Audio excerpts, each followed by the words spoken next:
Coming up later today, we've got sessions on Battletoads, AI and games, Life is Strange, among other things. But right now, we're going to be talking about the resurgence of management games. I'm going to be your host for this panel. I'm Ollie Welsh from Eurogamer, and with me, I've got developers of 3 of the new wave of management games to talk about them. We're going to introduce them via their trailers, and I'll ask them to introduce themselves and talk a little bit off their games after each trailer. So let's have the first trailer, which is for 2 Point Hospital. Peggy 3. At 2 Point Hospital, over 52% of our patients believe they leave healthier than when they arrived. Our precisely calibrated equipment is operated by compassionate healthcare practitioners, many of whom have even been to medical school or watched ER. If you suffer from turtle head, let us ease your worries and knock it gently out of your body. Chest infection is no laughing matter. Put your trust and oversized shoes in our capable hands. We're building a brighter, safer future, and hardly anything will stand in our way. You deserve the best. So join us at 2 Point Hospital. We're open for new staff, new patients, and a new you. Can I go play golf yet? I'm teeing off at 3. All right, 2 pointers. Would you like to introduce yourselves and give us like the 30-second pitch for your game? Okay, so I'm Craig Laycock. I'm brand director at 2 Point Studios. I'm Ben Huskins. I'm the lead designer at 2 Point. And 2 Point Hospital is a game where you build, cure, and improve. So you build a hospital, you manage all the elements of running a hospital, hiring staff, placing objects, building rooms, and then you've kind of got to improve the hospital and manage it and go from there. So it was released on Steam back in 2018, and it's coming to console. We're working on that now. Awesome. All right, let's have our second trailer, which is for Evil Genius 2 from Rebellion.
All right, guys, would you like to introduce yourselves and tell us about Evil Genius? So I'm Rich Edwards, the lead designer on Evil Genius. And I'm Ash Tregay, I'm the producer for Evil Genius 2. So Evil Genius 2 is a satirical spy-fi layer-building game in which you take on the role of a criminal mastermind, constructing an evil base on a remote island location, recruiting, arming, and training a criminal force of minions and henchmen, and then sending them across the world to bring back the gold and raw materials you need to develop a doomsday device and ultimately dominate the world. It's coming to Steam next year. Brilliant. And let's have our third trailer, which is for Autonauts from Denki.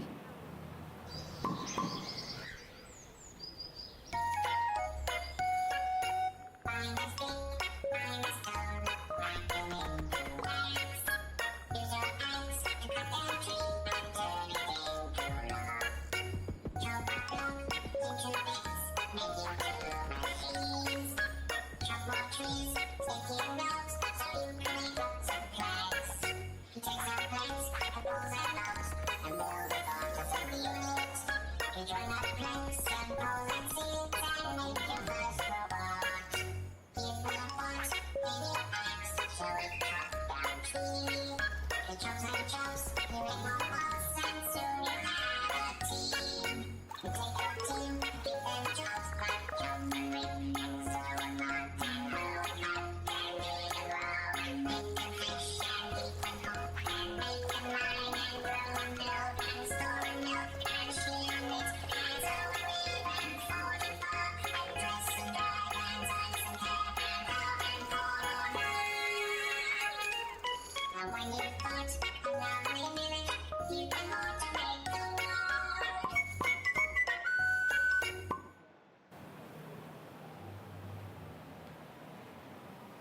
Brilliant. With us, we've got Gary Penn from Denki. Gary, Hello. tell us about the game. Gary Penn from Denki, creative director. There are two of us, Aaron Pusey, who's not here today, sadly.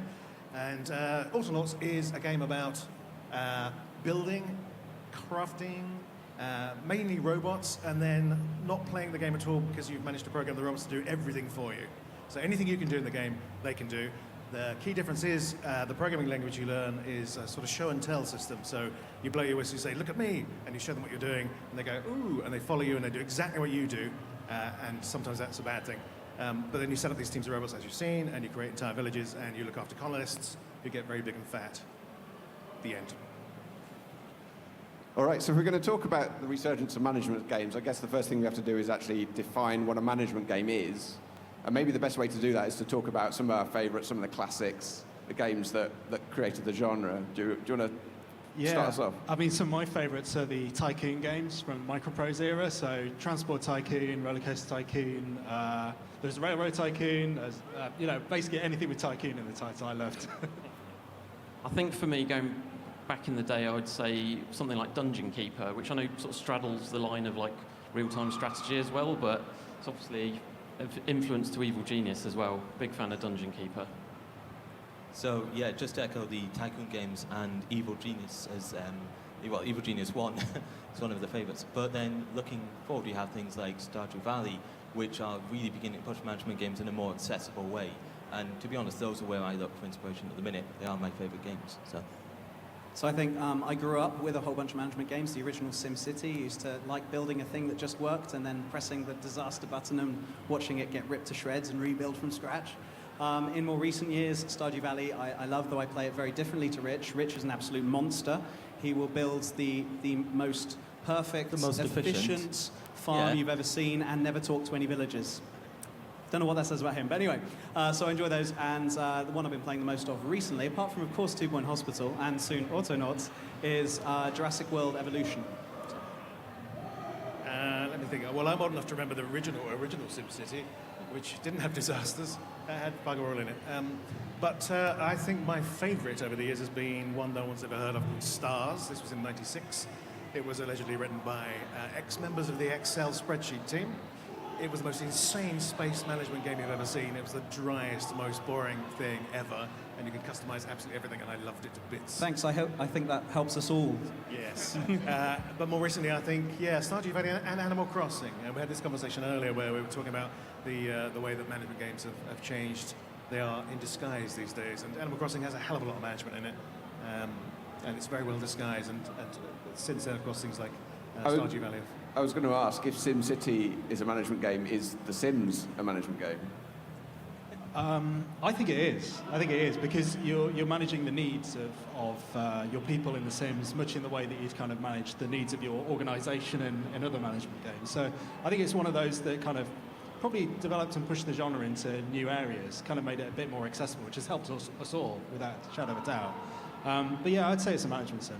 It's just you're managing whether someone needs to go to the toilet or not. I suspect if you took any one of the management games we like and you rephrase them in really fancy management terms, and you wouldn't recognise them, but managers would, and they turn out to be exactly the same thing. I think there's there's an overlap there where you are, as you say, managing someone's time, or managing someone's life, or there is a level of process that you're adopting that means you're not playing it like another game. I think that's why the genre, trying to define it and pin exactly what it is so difficult, because it covers such a broad swath of games. I mean, SimCity, Stardew Valley don't, on the surface, have a great deal in common, and some people would say Stardew Valley is more of an RPG, whereas something like Evil Genius or Dungeon Keeper is closer to an RTS, but they are all management games in a sense. So, why do you think we're facing a resurgence of management games now? There do seem to be more on the market now than there were, like, I don't know, 5-10 years ago, for sure. I think one of the first things is these are games that we as the players would want to see. So we've got the ability to make games that we want to play, and we're trending towards games like these that we grew up with, that we enjoyed. Yeah, I guess a lot of the classics back in the 90s, there's people that grew up with those games, and now here they are, they kind of want a new experience, and there's a lot of things that have changed over the last 10 years. I think, you've had indie games, have been a massive resurgence in indie games, and I think that's really helped push management games back into focus.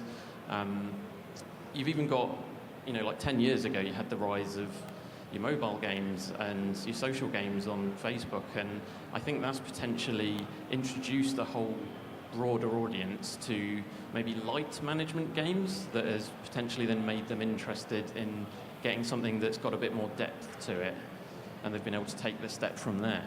Yeah, I mean, you could argue that really management sims have remained popular. They've just kind of changed guise over the years. And I think the market got distracted for a while, the video games market, with FPSs and RPGs, as kind of made that transition from 2D isometric Lots of to surface, 3D. I think it was. Yeah. Lots of surface, less substance. Yeah, absolutely, yeah. And it kind of moved towards that kind of 3D side of things for a while. And I think management sims immediately didn't automatically translate to that environment. So it took a while for the market to kind of realize that this popularity was still there. And I think The Sims helped in that regard, because it's taking the management sim idea and putting it into a different kind of wrapper. And obviously that being amazingly successful has kind of kept it ticking along. And then we just kind of came back at the right I time. was going to add, the other thing I think that's helped the resurgence is culturally we're more playful than we've ever been before. And that's partly the rise of people are staying younger for longer, more disposable income. We've got the mobile businesses coming through. Games are playable in loads of different ways. But equally, we're playing with these toy sets that we never used to be able to play with before, or rather we did play with before in a very tangible form. They become an intangible version of the same thing, and people like messing around. And it's the what-if kind of scenario. So The Sims is you can see how that could have easily spearheaded a movement, because that's basically a glorified doll's house, but with a much more interesting depth to it, where instead of it me holding the two dolls in my hands and going, hello mummy, hello daddy, let's go upstairs and make some babies, it's more a case of I'm going to indirectly influence the way this is going to work out, and there's so much more fun to be had with that. So you've got that playful sense of community that's emerged, I think, culturally. But equally, we are less ashamed with playing with the toy sets we're playing with. As you're saying, the toy sets themselves are becoming much more accessible, and that dryness that we used to have, and that dryness I loved about Stars from 1996 on PC, has been completely covered up. So I think you both touched on something that I know Rich is keen to talk about as well, which is how mobile gaming has actually influenced a lot of people's exposure to management games as a genre, and kind of left them wanting a deeper experience, which drives them towards our kind of games. Yeah, there's so many people out there who have just had sort of their first interaction with the game being something like managing a farm, or, as you were talking about, Sims, it's a dollhouse experience. And these are just genres that they're like gateway genres. They're going to get you into the game and then take you further into the genre. What does the audience for management games look like? Them. But they're like serial killers. They look just like us. Yeah. But there's I a like the lot. fact that you look like an evil genius. That's well. Thank you. I'll They take picked that. the producer who looked most like an evil genius. Because you expect you to turn around with a white cat in the left, and go, "Nah." They wouldn't let me bring a cat in. But yeah, as we were just saying, a fan of this genre is going to look more and more like just the average person, because we have these games that are just bringing in these brand new audiences. Yeah, I think a good example, we went to Gamescom not long ago with 2.0 Hostile on console, and our stand was full of just the wildest mix of different age groups and genders. And it was just kind of, you had little girls with bikers next to each other playing the game, and I think it's one of those things that management sims they kind of sort of scratch that itch of kind of a thing that's just generally in civilization, of kind of wanting to craft something and then step back and look at it and kind of survey your mighty works. And I think that's universal. I think building stuff is a universal theme that people resonate with. I think especially if it's got a very agreeable theme, like a hospital is a very agreeable theme, and you can relate very easily to that and how that will translate to it. And you kind of get that interesting little sort of drama emerging out of that, where, that's just like a real hospital, that's just like a thing I heard. I wonder if I can recreate that. And arguably, it's one of the most flexible genres out there. I mean, just on this stage alone, we've got make people well again, we've got rule the world, and we've got, fly to a planet and automate everything you want to do. So I think that in itself makes the genre eminently appealable, albeit in ways that the title management game might not suggest, which sounds more like something they might do for a team building exercise for a multinational corporation. Actually, the truth is the genre is very flexible and very relatable for a lot of people. Yeah, you can genres can cover everything from like roller coasters to like hospitals, very accessible topics, right? Are management games still a niche genre, do you think? Do you think they ever were, really? I think they've got everything. All the genres got mixed up as games became more widely played, widely accessible, and mobiles had a great. Mobile and Facebook have had a lot to do with this, but they've tried to make these things more accessible. And if you're a long-term gamer and a hardcore gamer, it's in theory more boring, but they're important because they help spread that base and the foundation of how the games work. They do start to muddy the waters, which is brilliant. People overreact to this, which is also fantastic. So you get designers who overreact to this sort of mediocrity and decide, I want to do something more interesting. So that forces them forward to do more interesting things. More people are playing this stuff because it feels more accessible in the first place. So it's kind of a win-win evolutionary approach there, where suddenly, the idea, back in the days when we used to delineate in quite a serious fashion about, well, this is this kind of game and that's this kind of game. Nowadays, this is a game about farming. Is it a management game? I don't care. It's a game about farming. I think we're in this weird place where management games aren't niche anymore, but there's still the perception that they are, even sometimes within the development team. So, for example, we were all gearing up for E3 this year, and we sent our trailer out to be shown at the PC Gamer event, and we were not prepared for the overwhelming response we received from that. And I don't know how your guys' experience was with 2 Point preparing for launch. Yeah, it was the same. It kind of blew us away a little bit. I mean, we kind of knew that there was going to be an audience there because of games we've worked on in the past, but to sort of see it in 2018, that many people wanted to play that kind of game is fantastic. I think quickly say that I was also amazed to see how, particularly with games like these, where people are much more prepared to tolerate what you might perceive as complexity, provided there's a nice sort of safe, easy route in there, be it a theme where you go, oh, farming, I understand farming. Yeah, I mean, that was the big thing for us. A real pillar right from the start of 2 Point was to focus in on accessibility and like how we can ease people into the quite a complicated game without them necessarily realizing at first. So that was like a real focus for us. Is, this needs to be something that is open to a broad audience. And people that want to play it at a more casual level, they can do that if they want to, but people that want that management depth, they will get into that as fast as they want to as well. Yeah, I was going to say, I think there's definitely there is a niche section of the genre which is super hardcore, just throwing everything at the player right from the start.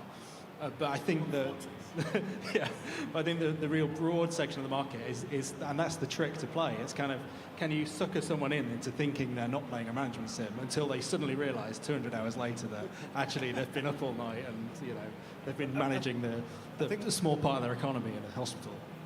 I was going to say, I think what's lovely about the way the management games seem to have resurfaced, even though they've not necessarily gone away, is the way that the things you can do with them are much more interesting because the mechanisms used are much more tried and tested. So people are used to a lot of the way these things work. It's like XP becoming a thing in games, and everyone understands exactly what that means and how that works out. But it means you can end up telling more interesting stories with this sort of thing, and it means people can actually go away with these sort of fisherman tale equivalent where they can go, ha, you won't believe what happened in my...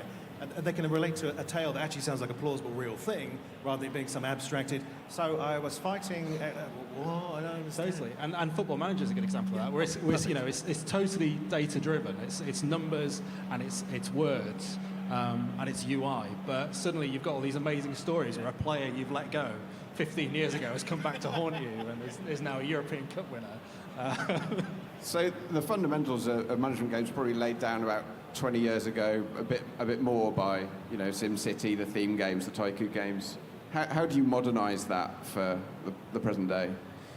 One of the things we did right at the start was to think about what's the kind of overall structure of the game. You're not just building isolated hospitals. We wanted to give this sense of everything you're doing is contributing to this whole organisation, and so you can jump between every one of your hospitals. You can do research in one hospital that then carries across to the other hospitals in your organisation. And we felt like that was a really important thing to make it feel like you're never throwing anything away. You're always building on your creation. I think we've learned this with our game as well, where people do not want to throw away stuff they spent all this time invested in. And I find it weird that Minecraft allows you to do exactly that.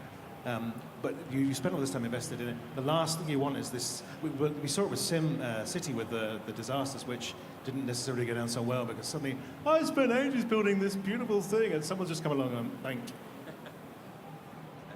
So for us, we had a similar thing with sandbox versus a more structured approach. And we basically spent a while trying to tool around and go, is this a game where we just want you to be evil for evil's sake? Or are we going to give you the ability to conquer the world and lead into this world domination campaign?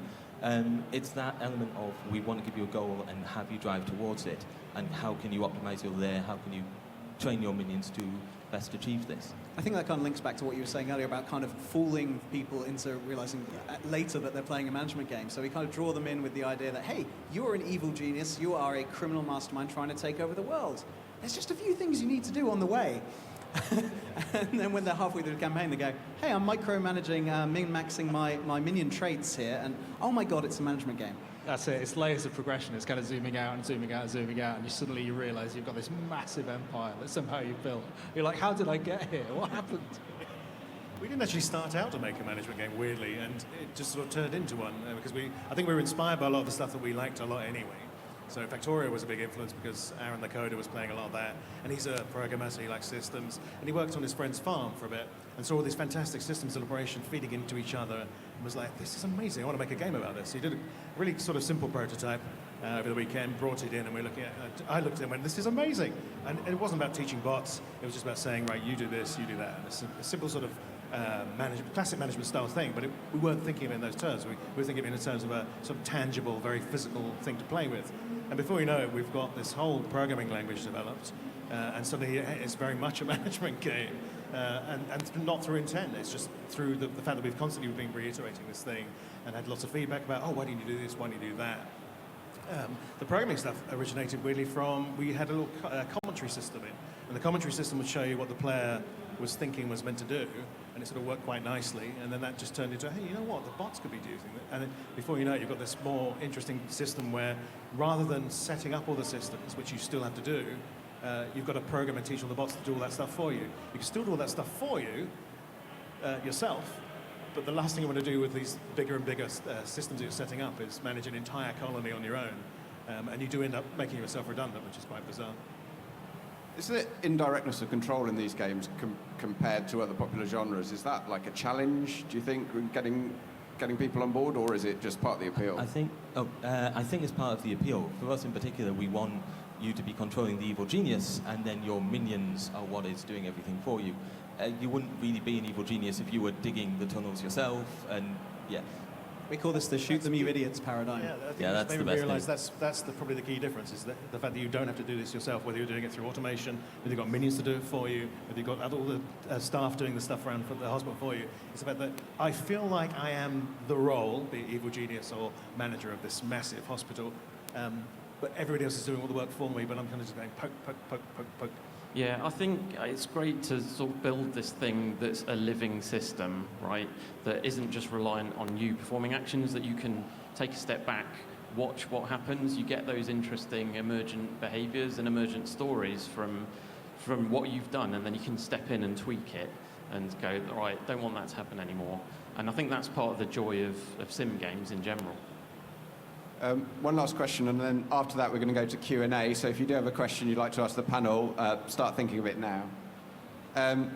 Where's the genre going next? Is there anything management games as a genre is still missing that you think could still be added? Well, I think what Gary's doing with Autonauts is really interesting. Kind of taking it so it's different spins on it, where there's another layer of stuff that's going on. I think that's really interesting.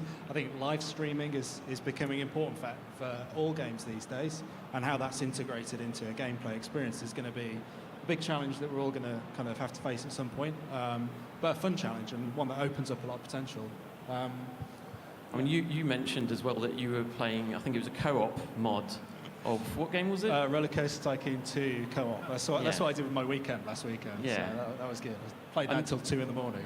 I mean, that might not be what everyone's looking for in a management game, but I think there's interesting stuff to explore there, right? In the same way that you can, obviously different genre, but Minecraft's game all about creating stuff. Go on a Minecraft server and you can do all sorts of crazy stuff. And I guess games that have come out of Minecraft are phenomenal for that reason. There's a degree of management that goes into that that's not, again, it's superficially nothing like it, but once you see it in action, you realise there is quite a bit of this going on under here, or similar principles. And you see it in games like Factorio, where you get lots of players working together and building this just insane machine. I think it ties in really well because I think if you look at what management sims are, they're sorry, they're about sort of managing systems, and I think one key part of human civilization is that it's kind of emerged from people collaborating in managing systems, and so I think that And systems collapsing and systems breaking and systems need to be rebuilt. Yeah. absolutely, yeah. So I think there's that parallel. element, and I think that might be an interesting. Which a lot of that stuff is the fundamentals of a good storytelling anyway. So you get the drama from that conflict and the friction, and also these things that aren't working that need to be resolved. And the fact that you feel empowered to resolve it, the fact that you can actually share that story with somebody else, and that's part of the drive. You're talking about the streaming as well. Part of the drive is sharing. Is definitely where I want to be able to share. It's almost like there's almost an old-fashioned quality to the management games where you can share without streaming because I can type up the story that I had and people can relate to it. But if you see it live, it's suddenly, woo, this is something else. All right, can we get a microphone out here in this aisle? And if anybody has a question, please, oh, there it is, it's already there. Please stand up and come up to the mic. While we wait for you guys to think of something, how do you compete with the memories of, the theme hospitals, the roller coaster tycoons, the games from the past that people are so nostalgic about? I'd say that you don't try to compete with them. You focus on what kind of game do you want to make in 2019 and think about all of the cool stuff that is happening these days in games. I mean, the last 10 years, there's all sorts of stuff like online features and user-generated content and how easy that is to share between games. Just really focus in on what the game is that you want to make. I'd agree with that. I think, as provided you're taking a good long look at what the core of made those games so successful was in the first place, and transplanting that and building on it with 2019 expectations, then yeah, I'd agree. All right, shoot with your question. Just curious, how do you manage the expectations of somebody who wants to play it a couple of hours a day to somebody who seriously wants to hardcore it? But when you get 60 hours into the game, how do you keep people compelled? So one of the things we're doing is we are taking systems and layering them. So I mentioned before building the Doomsday device. That's obviously the core part of Evil Genius 2. But if you want to go out there and, say, steal some loot or build your criminal organization and spend a long time micromanaging each minion, that system is there. It's basically what we're doing is building layers into our game and letting the player dive down through those as far as they want to go. Yeah, I mean, one of the things that we did is by having different locations dotted around 2 Point County, we can just mix up the rules in every place, so it just puts a new spin on the game.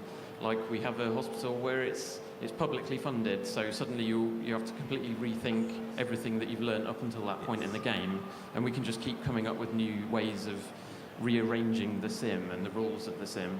So being narrative-driven, that gives us a lot of toys to play with there as well, in that every time you reach new campaign objectives or side story objective, we can adjust the game rules and mess with something the player has started to take for granted. So keep things evolving and also changing through subsequent playthroughs. I think it's a common thing in design as well to look at it from a second-by-second, minute-by-minute, hour-by-hour kind of perspective and just kind of see if your game works from all those levels. And I think that hour-to-hour stuff is the most important probably for management sims. Yeah, we made the mistake of, and I've made this mistake in the past, and I've been doing this for a long time, where we just chucked more stuff in, thinking, let's just put more stuff in, because this is great. And then we put more stuff in and realized, oh, there's a lot of stuff to maintain. And we also realized that the stuff we already had at the core with the robot programming, oh, there's actually loads of stuff you can do with that as well. Okay, let's maybe do less stuff, but keep the good stuff in. So we've kind of pushed it all, moved it all around a bit and focused more on the bot stuff. So yeah, in terms of there being 60 hours, it's fairly easy by adding more stuff, but it's that keeping you coming back. For the core bit's not right. Yeah, I was going to say, it's a really interesting challenge, just kind of how you ration the content so that people are going to be getting it regularly. And also you become over-familiar with it and you think, well, that's loads. And then someone plays and goes, this is way too much. I think we've got time for one more question. Yeah, go for it. Hello. Hello, Ted. I've been put up to this.